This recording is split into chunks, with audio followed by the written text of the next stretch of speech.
Top story, a coalition of local organizations meeting downtown to rally against the proposed expulsion of 3 Tennessee representatives. Yeah, as we've told you, Knoxville State Representative Gloria Johnson, along with Justin Pearson of Memphis and Justin Jones of Nashville, were all stripped of their committee positions in the state legislature. And now several state Republicans are seeking to expel them for, quote, disorderly behavior.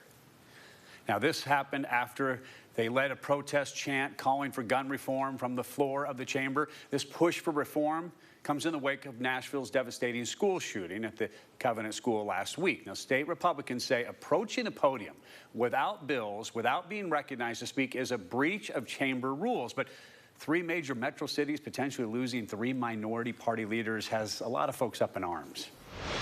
You're taking a live look in a moment right now at a rally that just is starting at Crouch Park in downtown Knoxville.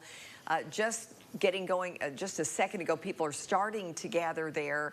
According to a flyer, the rally is to, quote, defend democracy. Their message is, quote, tell House Republicans to leave our representatives alone and in the positions we elected them to. It looks like that shot is frozen. Yeah. They believe that Johnson, Jones, and Pearson should, quote, not be punished for supporting their constituents. Now, like the protests in Nashville that happened last week, those rallying today also calling for an end to gun violence. Moving forward with the push the 3 Democratic lawmakers originally brought to the state legislature. Now, we have a crew downtown to hear the group's message. We'll share their plea for change and how state Republicans are reacting, coming your way tonight at 11 o'clock.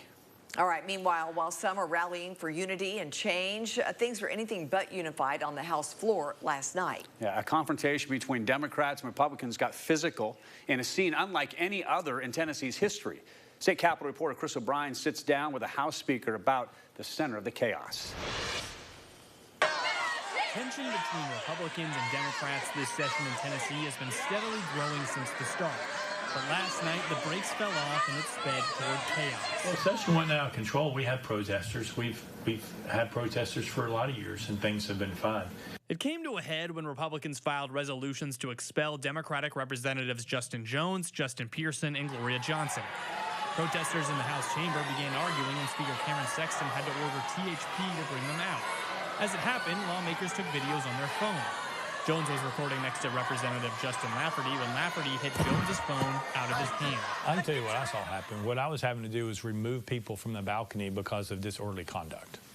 And so I was focused having to get the troopers, because the troopers could not hear me ask them to clear out the balcony for that. The whole day saw motion running at an all-time high. In the morning, thousands of students rallied to protest gun laws in Tennessee. I feel like I'm right back where I was 4 years ago, crying. It's just been hard, because to think that nothing's been changed and how there's still protests going on about everything. Then, later on, elementary school students and parents sang and chanted outside the House chamber.